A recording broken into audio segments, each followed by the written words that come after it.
사랑하는 형제자매 여러분, 우리는 이미 예수 그리스도를 나의 왕, 우리의 왕으로 영접하고 그분의 통치를 받아 살기를 소원하며 그분의 통치 가운데 있는 하나님의 백성들입니다. 진정한 예배가 무엇이겠습니까? 왕이신 우리 주 예수님의 통치가 온전히 이루어질 수 있도록 내가 주인되고 내가 소유권을 아직도 행사하는 모든 것들을 주님 앞에 내려놓는 것입니다. 이것이 바로 왕이신 그분을 열렬히 환영하며 그분의 이름을 높여드리는 것입니다.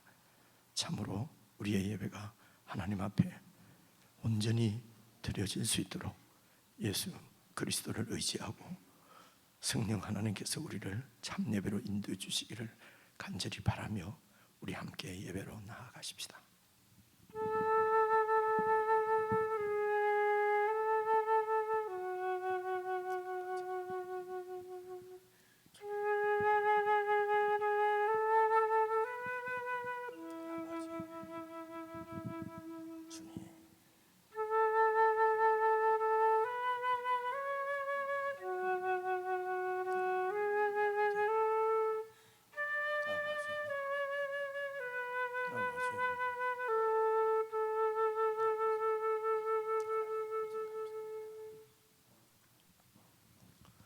여호와를 자기 하나님으로 삼은 나라 곧 하나님의 기업으로 선택된 백성은 복이 있도다. 여호와께서 하늘에서 굽어보사 모든 인생을 살피시며 곧 그가 거하시는 곳에서 세상의 모든 거민들을 굽어 살피시는도다. 그는 그들 모두의 마음을 지으시며 그들이 하는 일을 굽어 살피시는 이로다. 많은 군대로 구원 얻은 왕이 없으며 용사가 힘이 세어도 스스로 구원하지 못하는도다. 우리 영혼이 여호와를 바라며 그는 우리의 도움과 방패시로다. 우리 마음이 그를 즐거워하며 우리가 그의 성호를 의지하였기 때문이로다. 여호와여, 우리가 주께 바라는 대로 주의 인자하심을 우리에게 베푸소서. 아멘.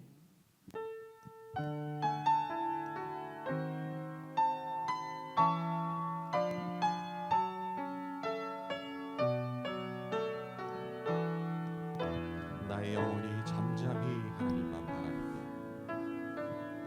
나의 영혼이 잠잠히 하나님만 바라며 나의 구원이 그에게서 나는도다.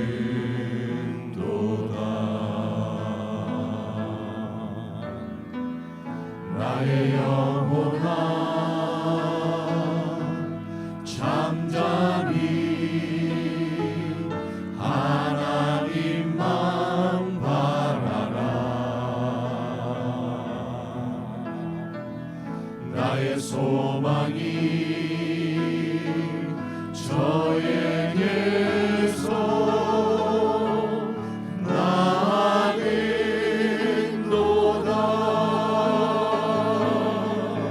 오직 주만이 나의 반석 나의 구원이시니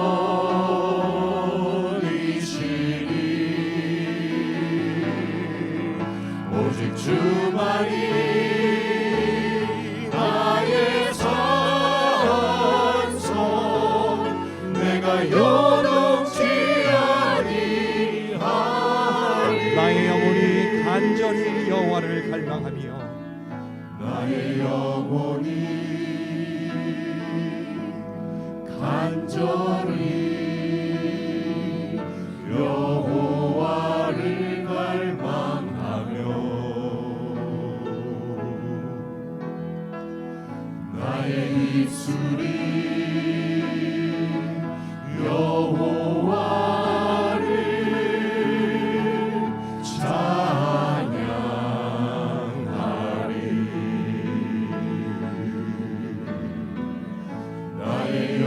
영혼이 즐거이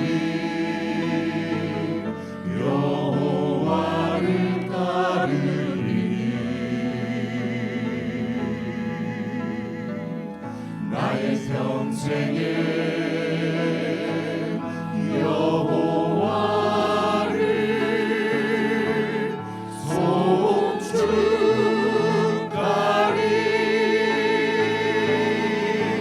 오직 주만이 나의 반석, 나의 구원이시니.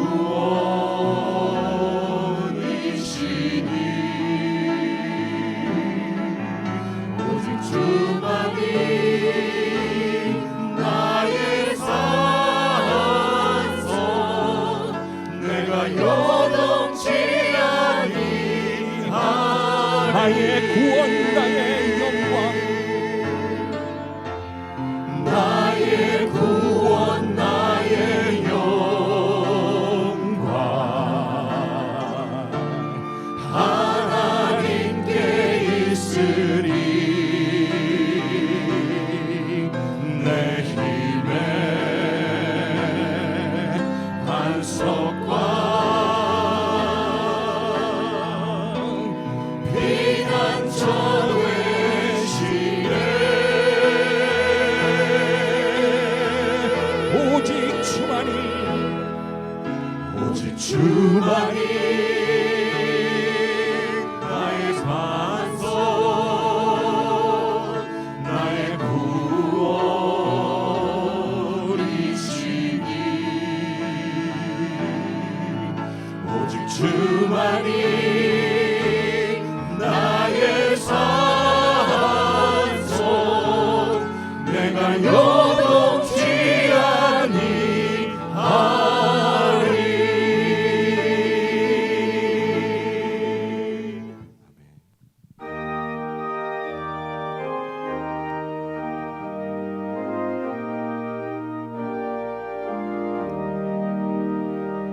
온 세상이 캄캄하여서 참 빛이 없었더니 그 빛나는 영광 나타나 온 세상 빛이었네. 영광 영광의 주, 영광 영광의 주, 밝은 그림에게 비추었네. 영광 영광의 주, 영광 영광의 주, 이 세상의 빛은 오직 주 예수님. 주 말씀을 믿는 사람은 그 마음이 시원하고 주 명령을 준행하는 자 그 길이 환하겠네. 영광 영광의 주, 영광 영광의 주, 밝은 그림 내게 비추었네. 영광 영광의 주, 영광 영광의 주, 이 세상의 빛은 오직 주 예수님. 죄 가운데 사는 사람은 그분이 어두워도 그 죄악을 씻는 날에는 그 눈이 밝아지네. 영광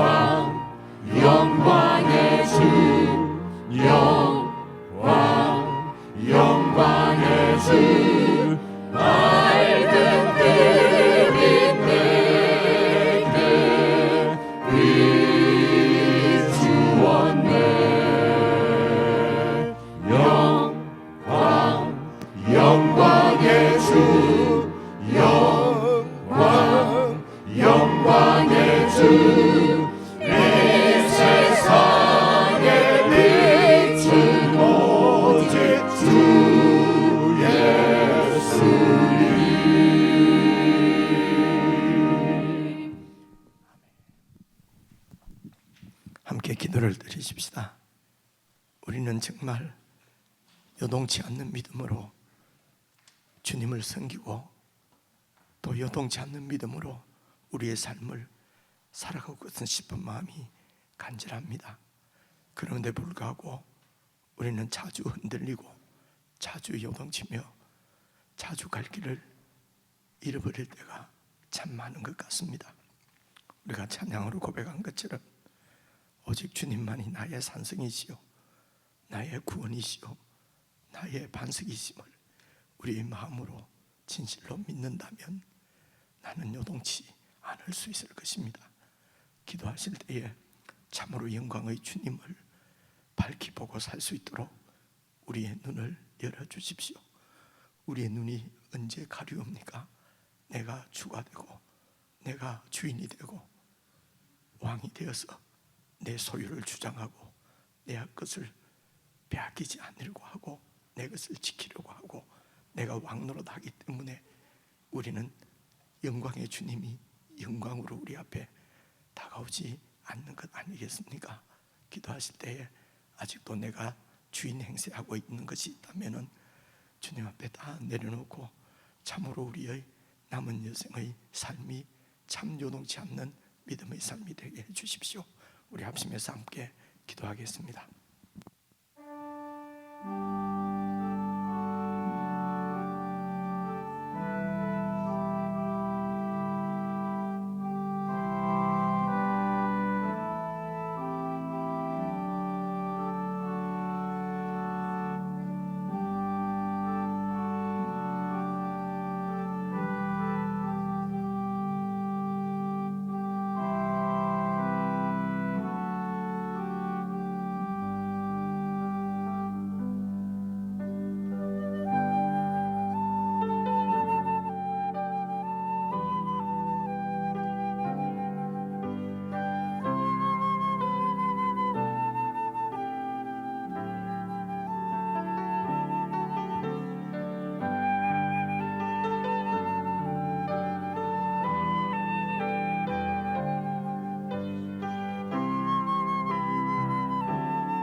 내가 주인 삼은 모든 것 내려놓고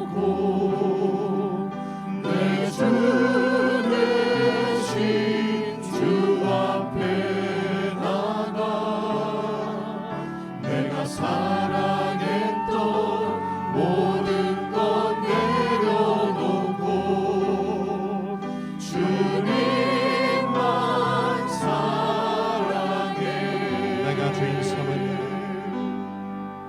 내가 주인 삼은 모든 것 내려놓고 내 주 대신 주 앞에 나가 내가 사랑했던 모든 것 내려놓고 주님만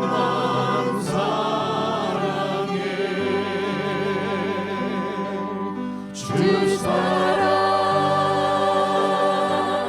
거친 풍랑에도 깊은 바다처럼 나를 잠잠케 해 주 사랑 내 영혼의 반석 그 사랑이 다시 한번 고백드립시다. 내가 주인 삼은 모든 것 내려놓고 내가 주인 삼은 모든 것 내려놓고 내 주 대신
다시 한번 고백하고 선포하십시다. 주 사랑, 주 사랑,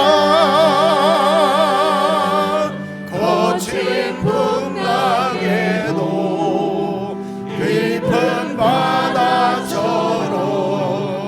나를 잠잠케 해. 주 사랑, 내 영혼의 반석, 그 사랑 위에서. 우리 다시 한번 고백하십시다. 주 사랑 거친 풍랑에도, 주 사랑 거친 풍랑에도 깊은 바다처럼 나를 잠잠케 해. 주 사랑, 내 영혼의 반석,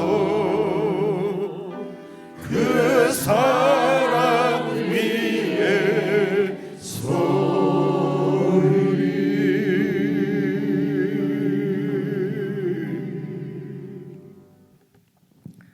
하나님 아버지, 참으로 그친 풍랑 가운데 있다 하더라도 깊은 바닷속처럼 잠잠함을 누리고 싶습니다. 저희들의 고백과 저희들의 소원을 주님께서 들으시고 응답해 주시기를 기도합니다. 우리의 믿음이 시시때때로 흔들리게 만드는 영광의 주님을 바라보지 못하고 모든 일들을 내가 처리해야 되고 모든 것이 다 내 것인 것처럼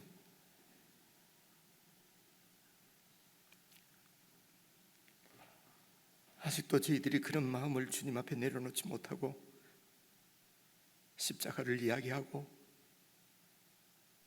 나의 죽음을 얘기했던 저희들의 우둔함과 어리석음을 용서해 주시기를 기도합니다. 참으로 온전히 나의 모든 소유권을 주님께 이전하고 주님의 통치를 온전히 받는, 그리하여 어떤 환경에서도 흔들리지 않고 요동치 않는 믿음으로 살아갈 수 있도록 은총을 베풀어 주시기를 간절히 기도합니다. 행여라도 우리가 조금이라도 의지하고 붙잡고 있는 것이 있다면은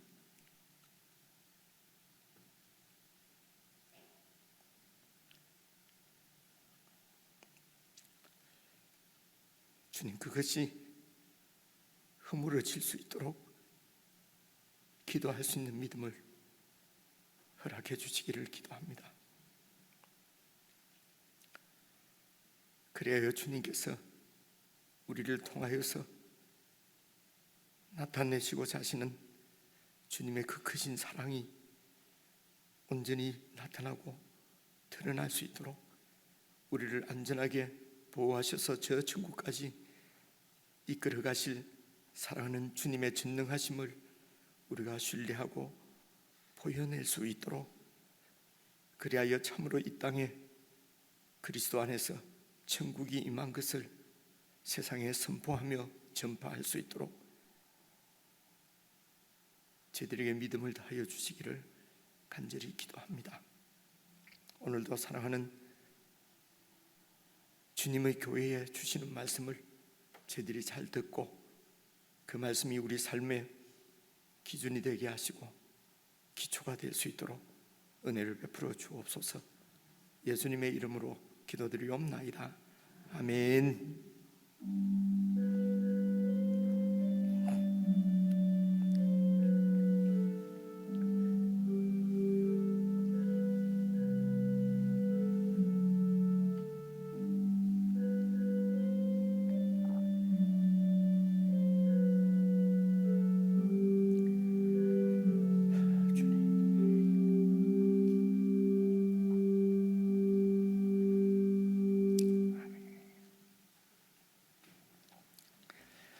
하나님의 말씀은 마태복음 13장입니다. 신약성경 22페이지죠. 22페이지 마태복음 13장 44절부터 50절까지 제가 이름에 한 말씀씩 나누어서 읽겠습니다. 신약성경 22페이지 마태복음 13장 44절부터입니다. 천국은 마치 밭에 감추인 보화와 같으니 사람이 이를 발견한 후 숨겨두고 기뻐하며 돌아가서 자기의 소유를 다 팔아 그 밭을 사느니라. 또 천국은 마치 좋은 진주를 구하는 장사와 같으니 극히 값진 진주 하나를 발견하며 가서 자기의 소유를 다 팔아 그 진주를 사느니라. 또 천국은 마치 바다에 치고 각종 물고기를 모는 그물과 같으니 그물에 가득함에 물가로 끌어내고 앉아서 좋은 것은 그릇에 담고 못된 것은 내버리느니라. 세상 끝에도 이러하리라. 천사들이 와서 의인 중에서 악인을 갈라내어 함께요 풀무불에 던져 넣으리니 거기서 울며 이를 갈리라. 그 말씀이 어떻게 좀 분위기가 무거운 말씀 같습니다. 그러더라도 이런 말씀들이 다 우리들의 영적 유익과 또 완성을 위해서 주시는 말씀이므로 감사하면서 우리 지체들과 함께 인사를 나누겠습니다. 앞뒤 좌우로 평안하셨습니까? 사랑합니다. 사랑합니다. 사랑합니다. 다음 주는 추수감사주일로 그렇게 예배를 드립니다. 교회 학교 우리 어린 성도들까지 전부 11시에 이렇게 통합을 해서 그렇게 예배를 드리겠습니다. 혹시 제가 잊어버리면 말씀을 해 주십시오. 1년에 4번은 이렇게 전체 이렇게 통합으로 그렇게 모였으면 생각하고 있습니다. 그 부활절 절기하고 그리고 또 추수감사절하고 그리고 성탄절하고 이렇게 예배는 우리 아이들과 다 같이 드리고 그리고 주로 1월 셋째 주일날 저희들이 사무연회를 하거든요. 그 이름이 이제 사무라는 말이 무슨 또 사무를 처리하는 것 같아서 이제 계속 공동의회라는 그런 공동으로 이렇게 회의한다 해서 이름을 그렇게 썼는데 그 저희가 속한 교단의 그 헌장에 이렇게 사무연회로 이름을 하도록 그렇게 되어서 이제 이름은 사무연회라고 합니다. 그런데 그것은 무슨 회의를 해서 뭘 결정하는 것이 아니고 1년 동안 지난 1년 동안 우리를 지켜주시고 공급해 주신 하나님께 이제 역시 감사를 드리고 그리고 올 1년도 또 하나님께서 인도해 주시는 대로 그렇게 감사함으로 살겠다고 하는 공동체의 믿음의 다짐이거든요. 그리고 축제고 그래서 이렇게 내 축제 절기에는 이제 전체가 모여서 그래서 그 1월 셋째 주일 공동의회는 이제 그때는 이제 어른들만 같이 이렇게 통합해서 11시에 모이도록 그렇게 하겠습니다. 그래서 다음 주에는 감사절 예물은 여러분 개인적으로 감사를 잘 헤아려 보시고 정성껏 준비해서 이제 똑같이 여러분 예배 들어오실 때 개인적으로 여러분이 직접 하나님 앞에 하나님께 감사하며 그렇게 드릴 수 있으면 좋겠습니다. 그리고 이제 오늘 둘째 주일이라서 이제 그 중식이 있는데 일부 마치고 집에 가시는 분도 12시에 밥 잡수러 오시면 좋겠어요. 그래가지고 성도들하고 얘기도 좀 나누시고요. 그리고 12월 달에는 그 둘째 넷째 하면은 넷째 주가 그 마지막 28일 이렇게 돼요. 너무 뒤라서 12월 달만 첫째 주, 셋째 주 이제 그렇게 식사 교제를 하고 그리고 여러분 아시는 대로 1월 달, 2월 달에는 이제 우리가 교회에서 식사는 하지 않지만은 더 진한 성도의 교통들이 있으면은 있기를 기대하면서 우리 1월, 2월은 식사 교제를 하지 않습니다. 이 정도 말씀드리고 이번 주 목요일에 추수감사절을 이 식당을 이쯤 말씀드린다는 거고 세 번째는요 그 이번 주 목요일 날 자매님들 가을 나들이 이렇게 교회에서 준비를 했습니다. 목요일 날 10시 반에 출발하니까 이제 예배당을 오시면 되고요. 저희들이 뭐 촬영이랑 다 준비를 해야 되니까 참여하실 분은 1층에 있는지 3층에 있는지 모르겠는데 이름만 전화번호 우리가 다 아니까요. 이름만 적으시면 되겠습니다. 혹시 놓치신 분은 우리 전도사님한테 오늘 중으로 연락을 해 주셔야 합니다. 작년까지는 60세 이상 했는데 59세 분들이 왜 우리는 빼냐 이래서 나이 제한 없습니다. 그냥 없이 그 여자분들만, 남자분들도 꼭 오고 싶은 분은 제가 있으니까 오셔도 됩니다만 여성도 성도님들만 그렇게 해서 10시 반에 출발해서 3시에 돌아오도록 그렇게 하겠습니다. 다른 소식들은 게시판 참고해 주시고요. 오늘은 마태복음 13장을 읽었는데 13장이 천국에 대한 비유입니다. 비유거든요. 그래서 예수님께서 이제 비유로 이렇게 말씀하신 것은 여러분 마태복음 13장 35절 한번 봐보세요. 35절 보시면요, 같이 한번 읽어볼게요. 시작. 이는 선지자를 통하여 말씀하신 바 내가 입을 열어 비유로 말하고 창세로부터 감추는 것들을 드러내리라 함을 이루려 하심이라. 그러니까 비유로 말하는 것은 창세로부터 감추어져 있는 것들, 하나님의 그 비밀, 결국은 그 핵심이 예수 그리스도를 통해서 하나님 나라를 세우시는 것입니다. 이 하나님 나라를 드러내기 위해서 모든 사람들이 다 알 수 있도록 비유로 말씀하는 것이거든요. 그렇죠? 그래서 이제 이 비유가 그 이제 마태복음에는 그 천국이 어떤 것인지를 우리에게 잘 드러내시기 위해서 비유로 이제 이렇게. 근데 제가 지난 주일날 7개 비유가 있다고 말씀을 드린 것 같아요. 혹시 들으셨습니까? 아이고 감사합니다. 이렇게 이런 건 안 들려야 됩니다. 저는 7개인 줄 알았어요. 계속 7개로 그냥 생각을 하고 있었던 거예요. 짝으로 이렇게 씨 뿌리는 비유 2개, 그리고 이제 성장 부푸는 거 비유 2개, 그리고 보화 진주 비유, 그리고 마지막은 이렇게 골라내는 것, 이래 했는데 오늘 그 52절에 보니까 또 비유가 하나 더 나와요. 그렇죠? 그래서 마태복음 13장에는 비유가 이제 8개다.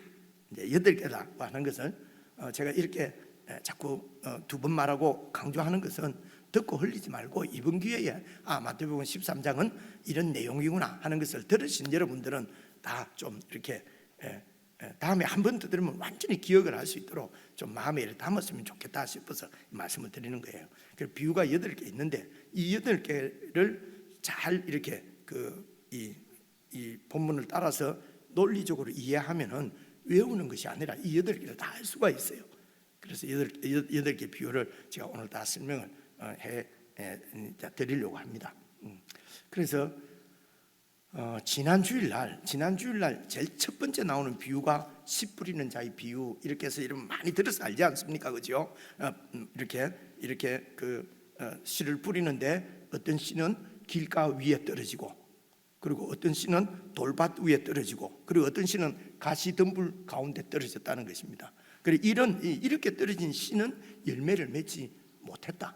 이제 이런 얘기죠. 뭐 당연한 얘기죠. 그리고 이제 그 좋은 밭에, 좋은 땅에 떨어진 씨는 열매를 30배, 60배, 100배의 열매를 맺었다 하는 이야기를 예수님께서 해석을 해주신 것까지 우리가 이렇게 살펴봤거든요. 그래서 그 밭은 사람의 마음이고, 그것에 떨어진 씨는 천국 말씀이고, 천국 말씀이 이렇게 맨 땅에 떨어지면은 새가 날아와서 먹어버린다는데, 악한 자, 다른 데는 마귀라고 되어 있어요. 마귀가 그 천국 말씀을 가져가 버리니까 열매가 맺히지 않는다. 그리고 돌밭에 떨어지는 것은 사람들이 예수님 말씀을 처음 듣는 말씀이니까 정말 그 말씀이 맞겠다.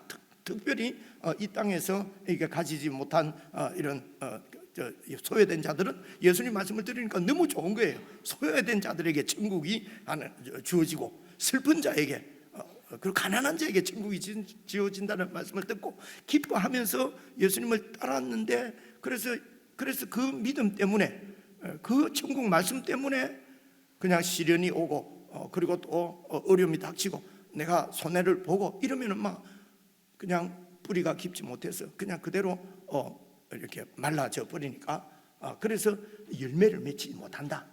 이런 예수님께서 그렇게 설명을 하신 거죠. 가시덤불에 떨어졌다는 것은 이제 가시가 막 자라는 곳이니까 아주 이렇게 잘 자라는데 가시의 기운에 억눌려서 결국은 죽어버리고 열매를 맺지 이제 못한다.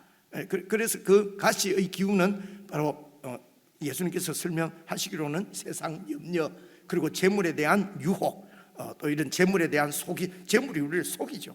재물이면 다 된다고 우리도 그렇게 생각하잖아요. 기도해도 안 되는 거 돈으로는 다 되고, 이런 얘기를 텔레비에서 막 하니까 예수 믿는 사람도 야, 기도보다도 돈으로 다 돼, 이런 의식이 예수를 믿는다 하면서도 기본 중심에는 그런 마음이 이렇게 이런 신앙은, 이런 마음은 열매를 맺지를 못한다는 것입니다. 열매는 무엇이겠습니까? 천국의 열매입니다.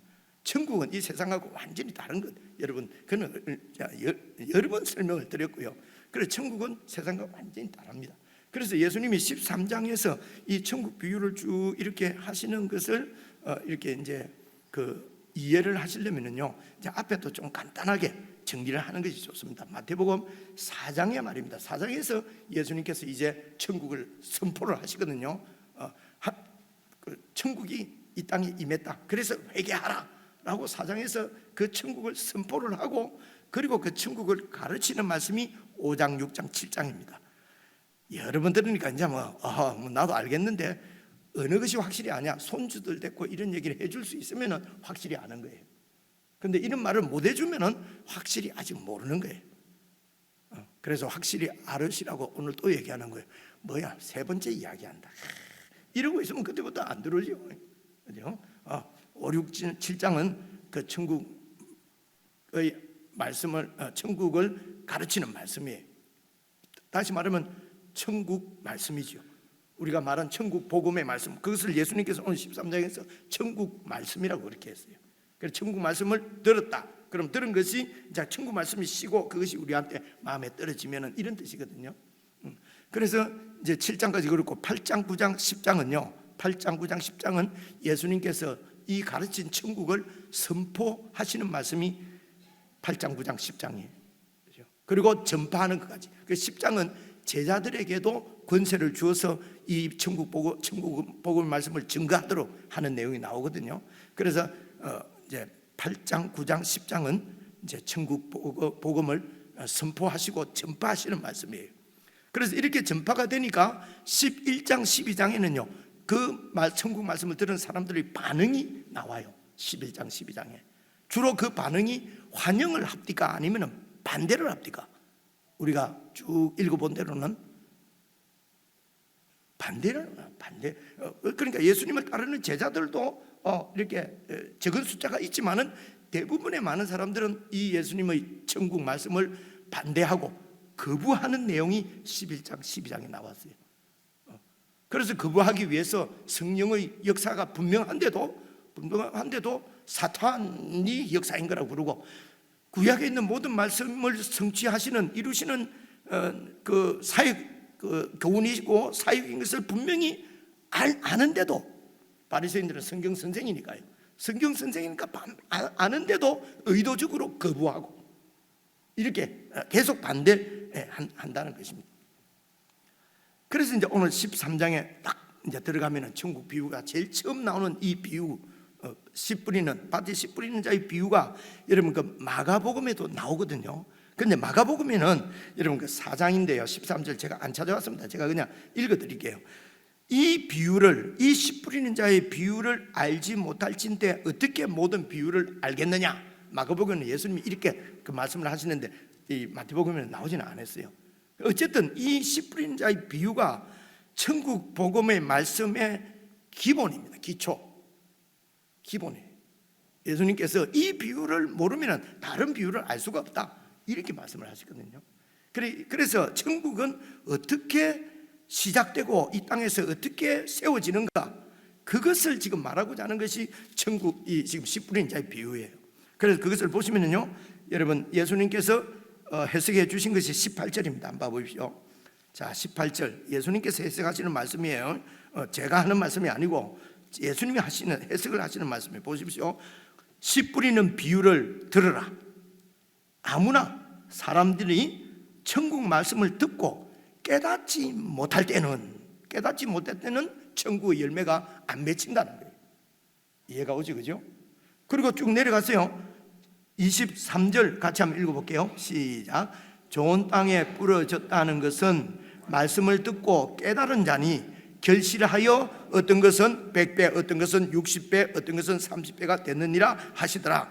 그러니까 천국은 어떻게 시작되고 어떻게 세워지는가?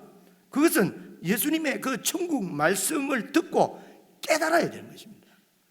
그래서 이 세상 나라는 힘으로 혹은 권세로, 그죠? 그리고 영웅이 이렇게 많은 사람을 이렇게 경제로, 외교로 이렇게 세워집니다. 세상 나라는. 그런데 천국은 예수님의 말씀으로 세워진다는 것입니다.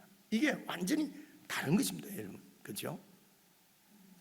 그래서 뭐 목사가 설교를 지난주에도 말한 것처럼 어떻게 호박같이 해도 수박까지 알아듣고 호떡까지 말해도 찰떡까지 알아듣고 이런 얘기 하는 게 아니에요. 그런 게 아니고요. 어제도 말씀드렸죠. 목사가 설교를 좀 잘해봐라, 우리가 안 듣나, 이런 지금 설교에 대해서 얘기하는 것이 아니고요. 예수님의 천국 말씀입니다. 그 좀 좁히면은요, 마태복음 5장, 6장, 7장이에요.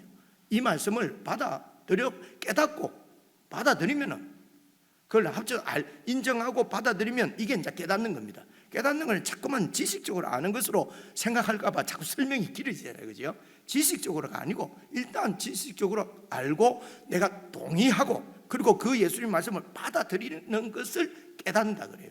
그래서 깨달아야 그 말씀대로 내가 행동을 할 거 아닙니까? 그래서 깨닫는다는 거죠. 깨닫는 것은 그 말씀을 받아들이는 것까지입니다. 그래서 천국 말씀, 예수님의 말씀을 인정하고 동의하고 받아들여야 천국이 이제 시작이 된다는 것입니다. 그렇죠? 그러니까 이 비유가 제일 천국에서는 제일 기본적인 비유예요. 설교하고는 그래서 목사가 설교를 예수님 말씀 아니고 자기 무슨 간정을 하거나 자기 무용담을 하거나 자기 자랑을 하거나 그런 설교는 듣지 말아야 됩니다, 여러분. 그런데 그런 거 생각도 없이 그냥 내 기분 좋으면 다 아무거나 다 듣고. 그래서 제가 늘 말하잖아요. 그럴 시간 있으면 성경을 한 절이라도 더 읽으라고, 그죠? 예.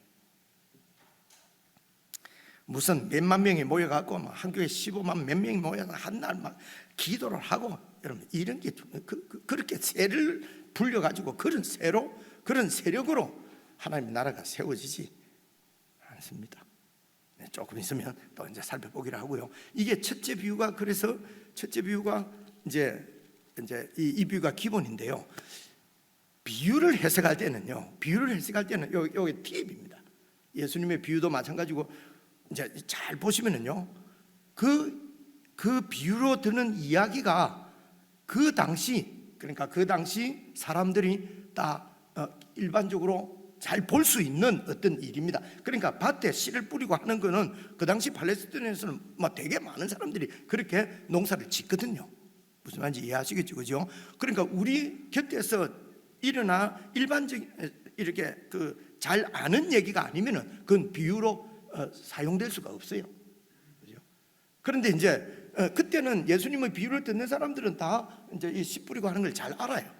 근데 이제 오늘 우리는 그런 농사 안 짓잖아요, 그죠? 시대도 바뀌고 이렇게 됐잖아요, 그죠? 그러니까 이게 무슨 내용인지 잘 알기가 좀 어려운 거예요. 그래서 목사가 그런 것들 설명 좀 해주라고 그래 공부하고 그래 있는 거거든요, 그죠? 기본적으로는. 그래서 이제 이렇게 일반적으로 있는 일상에서 볼 수 있는 것이 뭡니까? 그 비유의 소재가 됩니다. 그런데요, 그 일반적인으로 있는 일을 볼 수 있는 일을 비유로 해서 말을 하는데 그 내용에 보면은 말입니다, 좀 상식적이지 않다든가 아니면은 뭔가 좀 과장이 되었다든가 이런 부분이 그 비유가 말하려고 하는 그것의 핵심적인 이런 것들이 그런 좀 비상식적이고 좀 과장되어 있고 이런 얘기에 잘 말하고자 하는 것이 딱 이렇게 핵심적인 사항이 그 안에 들어있는 경우가 많아요.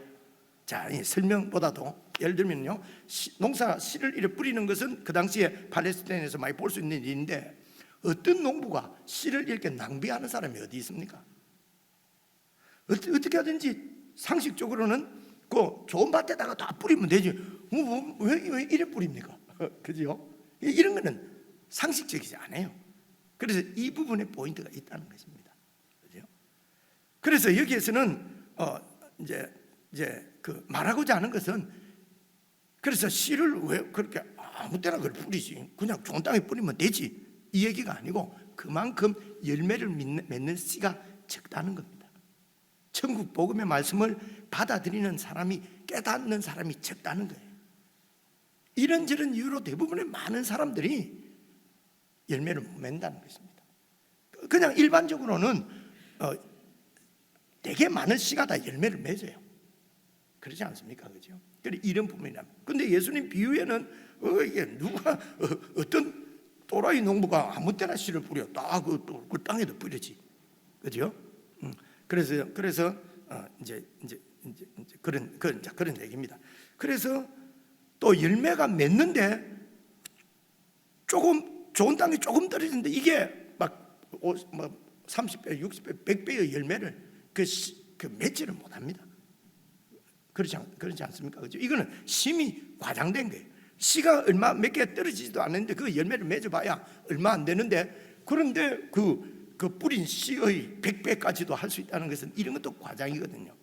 그래서 적은 숫자가 깨달아서 천국을 받아들이지만은, 그러나 그 파워나 그 어떤 그 크기는 그 무엇보다도 크다는 것입니다. 이 하나님 나라가. 그래서 이런 것도 세상 나라보다도 커진다, 자꾸 이런 세상적인 비유가 아니에요. 그것은 잘 살펴보면 나옵니다. 그래서 하나님의 나라가 이 세상에서는 영 반대를 받고 이러면은, 죄송합니다, 찌그러질 것 같은, 없어질 것 같지만은, 예수님의 그 다음 비유 세 개가 이 하나님의 나라가 어떻게 성장하는가, 얼마만큼 성장하는가 하는 것, 어떻게 성장하는가 하는 것을 보여주는 비유가 그 다음에 세 가지 비유예요. 그죠? 자, 그렇게 하고 여러분 24절 한번 봐보십시오. 자, 24절 보시면요, 이게 두 번째 비유인데요, 두 번째 비유인데 보십시오. 예수께서 그들 앞에 또 비유를 들어 이르시되, 천국은 좋은 씨를 제밭에 뿌리는 사람과 같으니, 그죠? 좋은 씨를 제밭에 뿌리는 사람 같은데, 사람들이 잘 때에 원수가 와서 곡식 가운데다가 가라지를 막 덧뿌리고 간 거예요, 이 원수가.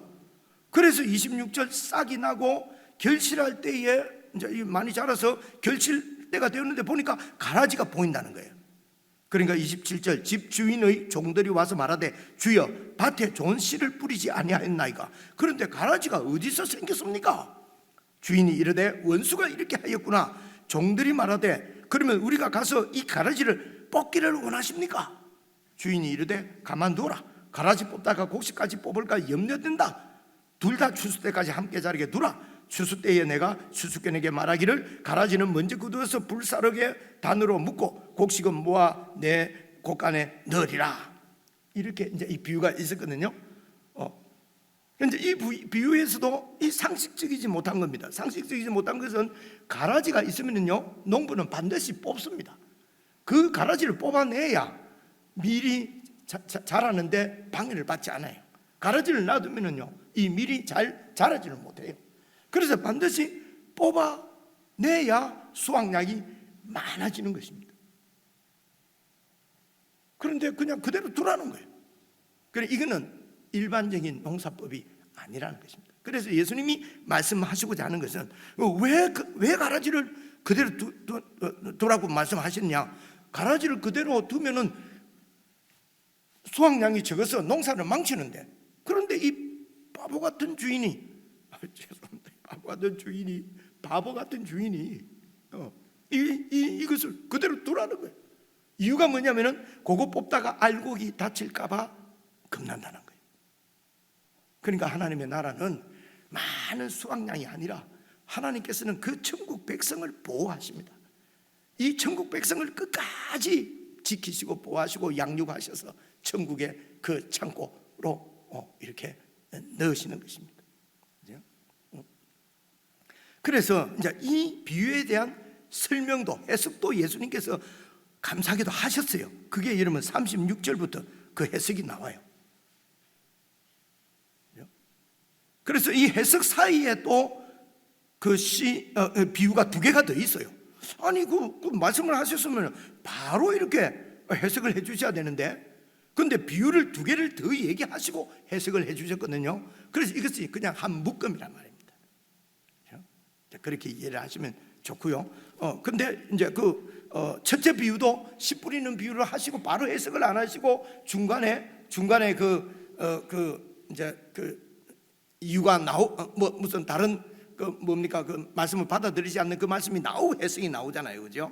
그래서 그 중간에 지난주에 살펴본 대로 왜 이렇게 많은 사람들이 하나님의 말씀, 그 천국 복음의 말씀을 받아들이지 못하는가 하는 얘기를 설명을 했어요, 그죠? 그래서 그것은 그들의 마음이 완악해서 그래서 그 말씀을 받아들이지 않는다는 것입니다, 그죠? 그래서 왜 그들의 마음이 이제 완악해? 이걸 설명을 안 하고 한데 안 해도 알겠죠, 그죠? 그러니까 비유를 딱 보면은 비유가 분명하게 알기 때문에요. 그 예수님의 비유를 들어보니까 내가 생각했던 하나님 나라하고 천국하고 너무 다른 거예요. 내가 기대했던, 내가 하고 싶은 것은 막 큰 세력을, 큰 수확량을 가지고 그렇게 해서 로마를 쳐부수고 세상에서도 떵떵거리는 나라를 생각하는데, 예수님의 비유를, 예수님 말씀을 들어보니까 그리스도인가 아닌가 영 하시는 거 보니까 맨날 병자들이나 쫓아다니고 가난한 사람들하고 친구하고 죄인들하고 먹고 마시고, 이야, 이게 하는 얘기를 들어보니까 기적을 베풀 이러는 걸 보니까 그리스도 같은데 하는 거 보니까 아닌 것 같고, 그런데 비유 말씀을 딱 들어보니까 천국은 완전히 자기들이 생각하고 한 건 다른 거예요, 그죠? 뭐 말씀을 깨달아야 된다고 막 이게 이분은 완전히 내하고는 아니구나, 그리고 완전히 마음을 닫아버린다는 것입니다. 그렇게 해서 다시 뭐 천국을 소유할 수 있는 작은 기회마저도 완전히 박탈당한다고 하는 것이, 여러분 그게 여러분 첫째 비유를 하고 13장 10절부터 쭉 나오는 얘기는 그 얘기예요. 그래서 천국을 보고도 깨닫지 못하고, 들어도 깨닫지 못하고, 여러분 그 얘기가 13절에 나오지요. 한번 13절만 한번 보고 가십시다.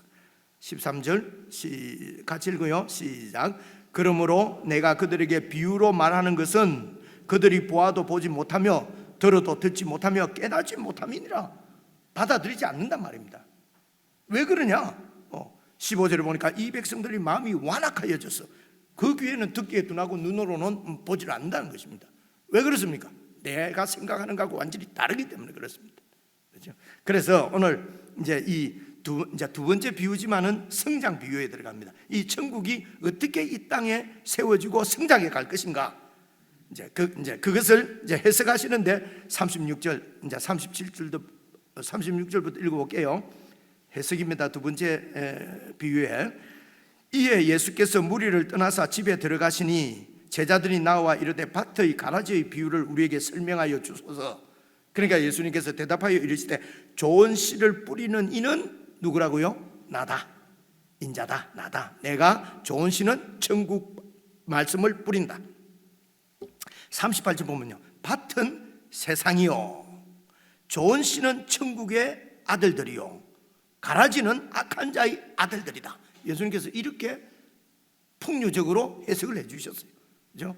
자, 밭은 뭐라고요? 세상. 그리고 씨는, 좋은 씨는 천국의 아들들, 가라지는 악한 자는 마귀입니다. 사탄이 뿌린 아들들이. 그래서 여러분 그 24절부터 나오는 가만두어라, 그러니까 좋은 가라지와 좋은 씨가 맺은 이 이삭이 함께 있다가 마지막 되면은 이제 이렇게 가른다는 것이 않습니까, 그죠? 그래서 알곡은 내 곡간에 넣고 가라지는 불태우고, 그래 이것을 보통 이제 우리가 이해하기로 이게 이제 교회 안에 이런 가라지도 있고 알곡도 있고, 근데 이게 누가 가라지인지 알곡인지 잘 모르겠고 잘못하다가 알곡이 다칠 수도 있으니까 그냥 그대로 두어라, 이렇게 이해하는 수가 많거든요. 그래 이제 이런 이해들이 그냥 피상적이라는 것입니다. 예수님께서 설명하시기를 밭은 세상이라고 그랬어요. 그래 이거는 교회 안에 가짜 신자 진짜 신자가 있다, 이런 얘기를 하는 것이 아니고, 세상에 하나님의 천국 복음의 말씀이 떨어지면은 거기에 사탄이 계속해서 가라지를 뿌려가지고 천국이 열매를 맺지 못하도록 방해한다는 것입니다. 사탄이 그렇게 막 가라지를 뿌리면은 그 말씀을 받아갖고 이제 가라지 짓을 이제 우리 인간들이 하는 거죠, 그죠? 그래서 이제 주인의 종들이 저 가라지를 확 뽑아가지고, 그래서 교회를, 예수님 말씀을 반대하고 교회를 반대하고 저것들을 그냥 힘으로 확 밀어버리고 막 완전히 다 죽여버리고 전부 다 예수 믿는 사람으로 다 만들어야 되겠다, 이런 것이 여러분 16세기, 15세기, 6세기, 7세기 선교 정책이었어요. 그죠? 그래 이런 것을 우리나라에서는 그런 거 볼 수 없어요. 아메리카 대륙만 가도요, 그런 선교 정책에 의해서 희생당한 많은 종족들, 인디언 종족들이 있어요. 그 사람들은 돌아오지 않습니다. 교회의 정책이 성경을 잘 이해를 못한 거죠. 그죠? 그 가라지는 그대로 두어라. 그죠? 그리고 하나님의 관심은 가라지에 있는 것이 아니고 천국 백성입니다. 천국의 아들들이 어떻게 천국에 완전한 열매를 맺을 것인지 하나님께서 도우시고 보호하시고 인도하십니다. 가라지는 그냥 두라고 그러지 않습니까? 그래서 이제 우리가 이 가라지들에 대해서의 자세, 세상을 향한 자세는 그래서 인내입니다. 인내. 마지막 때까지 인내하라는 것입니다. 그 인내가 세상을 대하는 우리의 자세예요. 저 사람들이 막 저렇게 하는데 하니까 와 도저히 예수 못 믿겠다, 나도 저렇게 그냥 살고 싶다, 이러면은 인내는 못한 것이죠, 그죠? 저 사람들이 저렇게 나를 핍박하고 어렵게 해도 참고 견디라고 돼 있잖아요.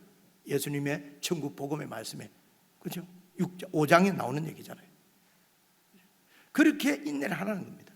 그런데요, 가장 하나님 나라의 교회의 방해 세력, 적대 세력, 방해 세력이 아니라 교회를 진멸하려고 하는 가라지가 있었어요, 성경에. 그게 사울이에요. 바울이에요. 사울이 이 완전히 가라지 중에 초인류 가라지예요. 근데 이런 가라지가 완전히 알곡 중에 알곡이 돼버리잖아요, 일례로. 그래서 그 가라지고 나서 잘라버리고 이렇게 하는 것은 우리 소관이 아니에요. 예수님께서는 가라지도 그대로 두라는 것입니다. 그러면 우리가 당하는데요, 하나님께서 주인이 알곡을 보호하는 것입니다. 알곡이 다칠까봐 가라지 그대로 두어라. 그래서 하나님께서 알곡은 하나님께서 책임지시는 것입니다.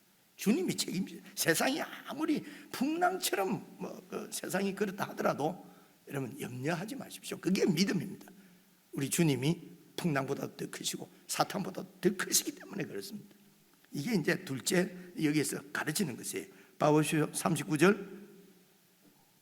가라지를 뿌리는 원수는 마귀요, 그렇죠? 추수 때는 세상 끝이요, 추수꾼은 천사들이니 그런즉 가라지를 그도 불에 사르는 것 같이 세상 끝에도 이 사탄의 그 가라지들은 다 불에 태워버린다는 것입니다. 그리고 인자가 그 천사를 보내리니 그들이 그 나라에서 모든 넘어지게 하는 것과 또 불법을 행하는 자들을 다 거두어내어서 마지막에 하나님께서 푸른 불에 던져 넣으리니 거기서 울며 이를 갈게 되리라. 그때의 의인들은 자기 아버지 나라에서 해와 같이 빛나리라. 귀 있는 자는 들으라. 들었는데도 귀 달고 있으면서 이 말을 깨닫지 못하는 사람들이 많다는 것입니다. 귀 있는 자는 듣기를 바랍니다. 그렇죠? 이게 이제 둘째 비유예요. 그래서 하나님 나라가 막 그 사탄의 권세에 억눌려서 이 세상에서는 그 예수님 방식으로는 아무것도 안 될 것 같지만은, 그러나 하나님께서 이렇게 성장 성숙시키신다는 것이 어느 정도로요? 자, 두 번째 이제 그 이 성장 비유 중에서 두 번째, 전체로 봐서는 세 번째 비유가 여러분 이 31절입니다. 보십시오.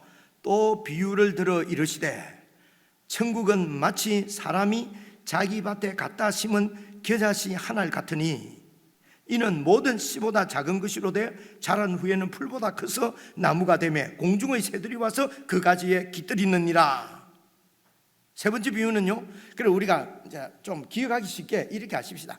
첫째 비유는 이게 비유의 모든 비유의 그 기초고 핵심인데 그것은 씨 뿌리는 자의 비유. 그리고 이제 그다음에 세 가지가 성장 비유인데 그 중에서 첫째가 그냥 가라지 비유 이럽시다. 그죠? 두 번째가 그러니까 가라지 비유, 세 번째는 겨자씨 비유. 그리고 네 번째는요. 33절 보시면요. 또 비유로 말씀하시되 천국은 마치 여자가 가루 스말 속에 갖다 넣어 전부 부풀게 한 누룩과 같으니라. 그래서 네 번째 비유는 어떻게 하면 좋겠어요? 누룩 비유. 이렇게 합시다. 그죠? 그래서 두 번째 성장 비유에 있어서는 가라지 비유, 그리고 뭐라고 그랬죠? 겨자씨 비유, 그리고요 누룩 비유. 자, 요 세 개가 한 조에. 그래서 이 겨자씨 비유는요, 여러분 겨자씨는 정말 작은 씨인데 떨어뜨려 놓으면요 이게 그렇게 빨리 자란다네요. 저는 본 적도 없고 자라는 것도 본 적이 없는데 이 겨자씨가 1년생 풀이랍니다. 자라기는 많이 자라는데 결국은 1년생 풀이에요. 그런데 나무가 된다고 해놨거든요. 이런 게 과장법이란 말입니다. 상식적이지 않아죠. 아니 풀이 아무리 커져도 그게 풀이지 나무가 됩니까? 무슨 말인지 이해하시겠습니까? 이런 게 과장이란 말입니다. 그래서 이 나무가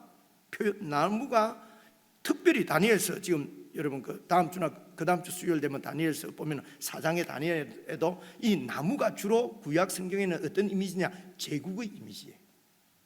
큰 제국의 이미지가 나무로 말해요. 그 백향목 같은 거 이런 걸 그런 바벨론 제국을 얘기할 때 그 얘기를 하거든요. 그리고 그 이제 큰 나무에는 새들이 많이 깃들어요. 이렇게. 그래서 이런 다른 이런 작은 제국들, 작은 나라들이 이 큰 제국에 다 이렇게 보호 아래서 영향력 아래서 그렇게 그 이제 평안을 전쟁 없이 평안을 유지한다는 거예요. 그런 그림으로 나무가 된다는 말은 큰 이제 정말 모든 다른 그 이방 나라들이 들어와서 쉴 수 있고, 혹은 이방인들이 이 나무에 와서 천국에 들어와서 쉴 수 있도록. 그래서 그 제국, 세상 제국 가운데서 지치고 힘들고 어려운 이런 사람들이 이제 이 하나님 나라의 나무에 들어와서 이제 쉴 수 있도록. 그래서 온 세상의 모든 제국들을 다 이길 수 있는 큰 제국으로 세워진다는 것입니다.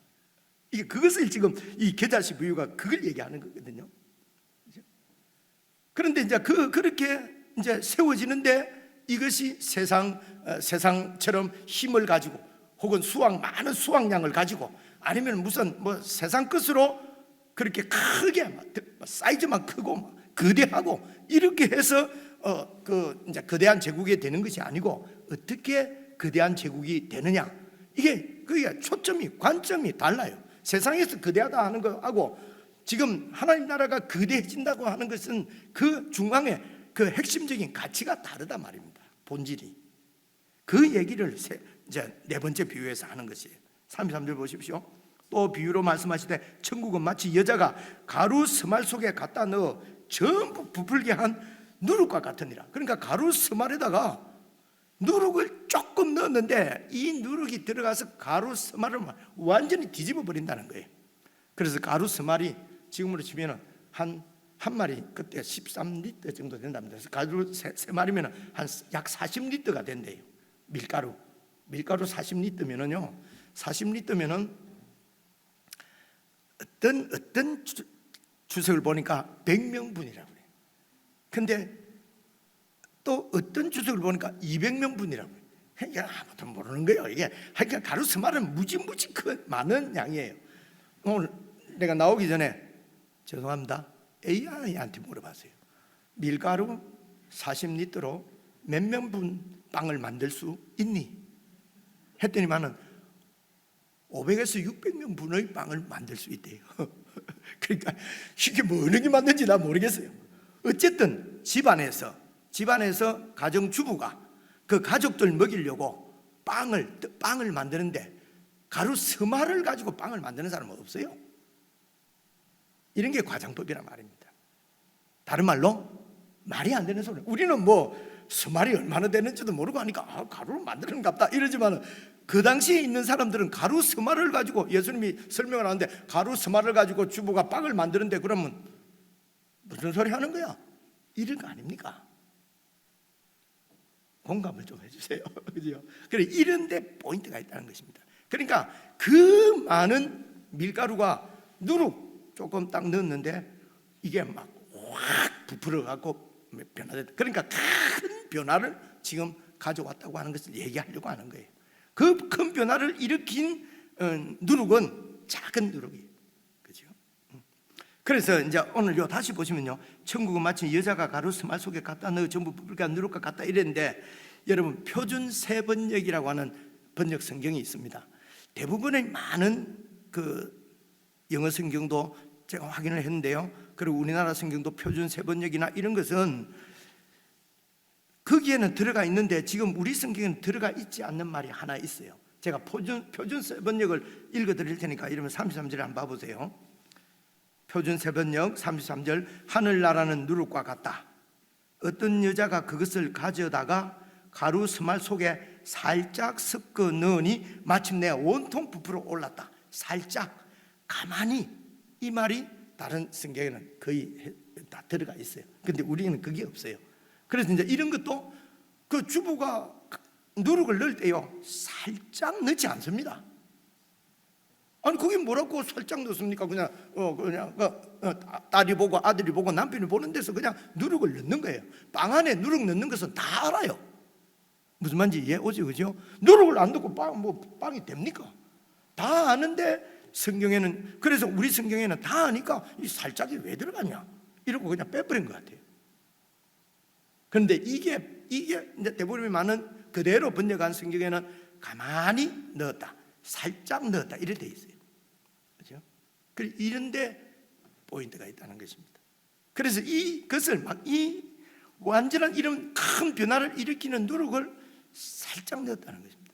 그래서 예수님의 천국 사역은 살짝, 가만히, 드러나지 않게 조용히, 하나님 나라는 없는 것 같은데 그냥 그 하나님 나라가 조용히 역사에서 큰 변화를, 여러분 이게 예수님의 사역, 얼마 전에 우리가 살펴봤죠. 그 앞에 갑자기 생각이 나네요. 여러분 그 12장 18절 한번 봐보세요. 12장 18절. 자, 12장 18절. 여러분 이제 문의하지 마십시오. 제가 오늘 8개를 다 하려고 사실은 했는데 지금 딱 4개 했는데 또 4개 딱 하니까 나머지 4개는 다음 주일에 기대하세요. 내가 말을 아무리 빨리 해도 8개는 다 안 되네요. 이런 욕심도 좀 내려놔야 되는데 이게 8개를 다 딱 해야 이게 천국이 딱 감이 잡히는데 4개만 하고 중간에 마지막에 이게 약간 좀 찝찝합니다. 찝찝해도 그래도 다음 주일날 더 확실히 알기로 하고요. 자, 이제 이거 한번 봐보세요. 18절 보시면요, 보라 내가 택한 종 곧 내 마음에 기뻐하는 바 내가 사랑하는 자로다. 이제 예수님을, 메시아를 얘기합니다. 내가 내 영을 그에게 줄 터이니 그가 심판을 이방에 알게 하리라. 여러분 심판을 이방에 알게 하는 거, 이런 거 얼마나 큰 일입니까? 이방을 심판하는 거죠. 하나님을 대적한. 그런데 그 심판의 사역이 19절 보십시오. 그는 다투지도 아니하며 들레다는 말은요, 이거 안 쓰는 말인데 이게 야단스럽게 뜨들썩하게 이런 뜻입니다. 들렌다는 말은 막 야단스럽게 뜨들썩하게 떠들면서 그렇게 아니하리니 아무도 길에서 예수님의 그 심판하시는 그 복음 사역을 하시는 그 소리를 듣지 못하리라. 그리고 어떻게 하십니까? 상한 갈 때도 끄지 않으시고 꺼져가는 심지도 끄지 않고 그것을 심판하여 이길 때까지 하리니, 제가 설명을 드렸죠, 그죠? 예수님의 심판은 우리가 생각하는 심판하고도 달라요, 이게. 그러니까 그 당시 유대주의자들은 이 예수님을 믿을 수가 없는 거예요. 메시아로 받을 수가 없는 거예요. 그들이 생각하는 천국은, 메시아는 와서 저 악인들을 바로 처단하고 멸망시키고 의인의 나라가 세워지는 거였어요. 그런데 예수님은, 그런데 이미 구약 성경에 그렇게 되어 있지 않고, 이게 이사야서에 나오는 말씀이거든요. 내 종은 이렇게 사역할 거라는 것입니다. 그래서 성경을 제대로 알았더라면은 이분이 바로 이사야서에서 말씀하신 그분이구나 알아야 될 거 아니에요, 그죠? 그래서 예수님의 나라는 떠들썩하게 나팔 불면서 자기 개선 장군, 그죠? 나가서 막 다른 나라를 멸망시키고 나라가 커지고 그리고 그 나라를 자기가 세우게 되면은 막 대관식하고 나팔 불고 오만 난리 부스 다 떨잖아요, 그죠? 그런데 예수님은 그렇게 안 하셨단 말입니다. 그래서 교회의 사역이 저는 주님 뜻대로 하고 있다면 이게 뭐 아무것도 안 하네, 아무것도 안 하네. 그런 소리 들을 때마다 제가 짜증 날 것 같습니까? 집에 오면서 우리 집사람이 내보면 늘 그래요. 당신이 참 잘하고 있어요. 아니 뭐 우리끼리 서로 치킨다는 말이 아니고요, 아무것도 안 하네 이 교회는. 그래서 당신이 잘하고 있어요. 조용하잖아요. 뭘 하는지도 알지 못하고. 그래서 이 세상 나라는 힘을 가지고 세력을 키우는 거예요. 하나님의 나라는 작은 깨 보이는 하나님의 씨, 바로 그 천국 말씀이 우리 속에 들어가서 사람을 존재를 바꿔버리는 거예요. 사람을 완전히 세상 사람으로 다른 하나님의 사람으로 완전히 바꿔버리는 거예요. 그 무엇도 사람은 자기 마음을 이렇게 지킬 수 없다고 그러잖아요. 성을 지키는 것보다 마음 지키는 게 더 어렵다고 그러잖아요. 이런 마음을 완전히 뒤집어서 하나님을 순종하고 하나님의 통치를 받고 예수님을 나의 주로 사랑하고, 그렇죠? 이런 사람으로 그래서 예수님 말씀대로 그대로 살아서 주님의 나라가 세워지는 것이 그냥 최고의 가치가 되는. 그래서 다음 지금 세 가지 비유는 다음 주일날 살펴볼 세 가지 비유는 바로 이 천국의 가치 비유가 세 개가 나와요. 그리고 제일 마지막 비유는 이 천국을 이제 천국의 서기관인 저와 여러분이 가르치도록, 그렇죠? 그런데 어떻게 가르칠 것인가 하는 것이 집주인 비유예요. 자, 오늘 이것으로 끝낼 테니까 정리해 보겠습니다. 제일 첫 비유가 씨 뿌리는 자의 비유예요. 그렇죠? 이거 보면 천국이 사람이 기대하는 거 달라. 그래서 그렇지만 그 천국은 커진다 하는 것이 세 가지 비유가 가라지 비유, 그리고 겨자씨 비유, 그리고 누룩 비유, 그죠?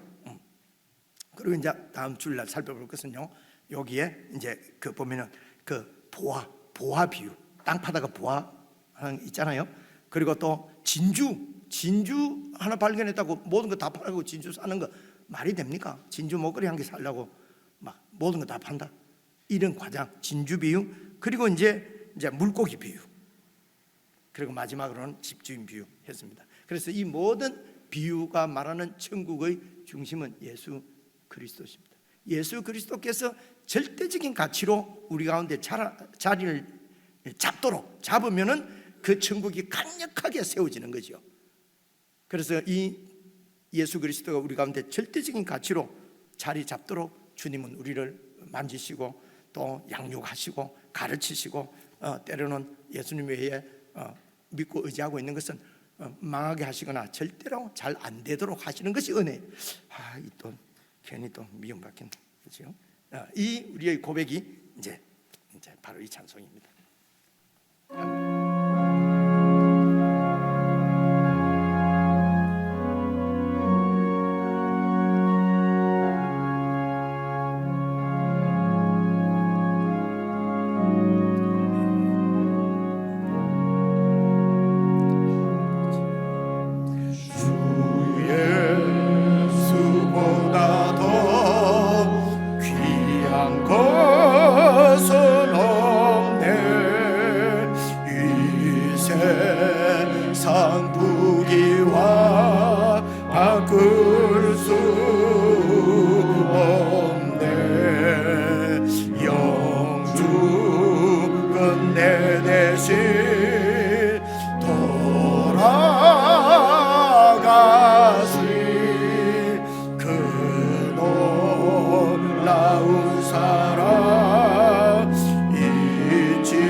세상 즐거움 다 버리고 세상 자랑 다 버렸네. 주 예수보다도 귀한 것은 없네. 예수 밖에는 없네. 주 예수보다도 귀한 것은 없네. 이 세상 행복과 바꿀 수 없네. 유혹과 비판이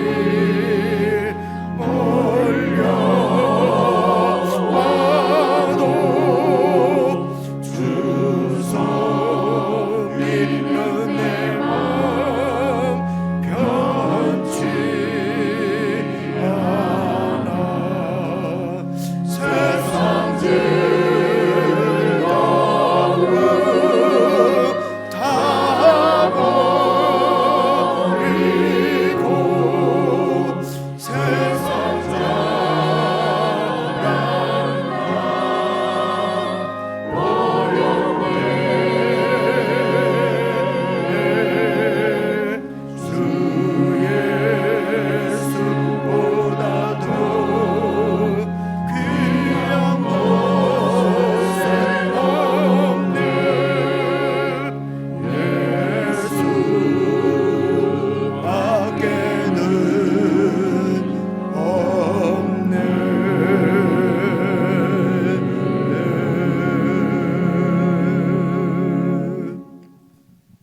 한 1분 정도 개인적으로 기도드렸으면 좋겠습니다. 예수만 믿고 어떻게 이 세상 살 수 있느냐고요? 그렇습니다. 예수님만 믿고는 살 수 없을 것 같은 세상입니다. 기도하실 때에 정말 예수님처럼 믿고 붙잡고 내가 주인 되어 가지고 있는 모든 것들 정말 주님의 통치 앞에 온전히 내려놓을 수 있도록 성령 하나님 우리 마음을 주장해 주십시오.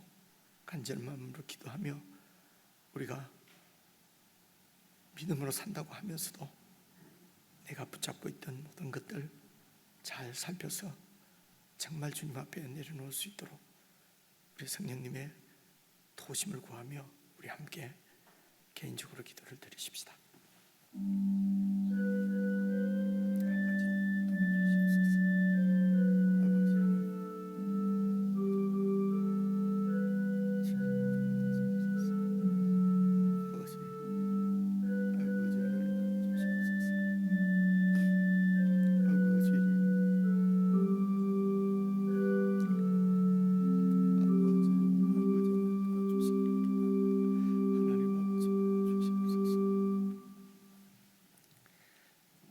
천국의 왕으로 오셔서 주도적으로 천국을 세워가시는 사랑하는 우리 주 예수 그리스도의 은혜와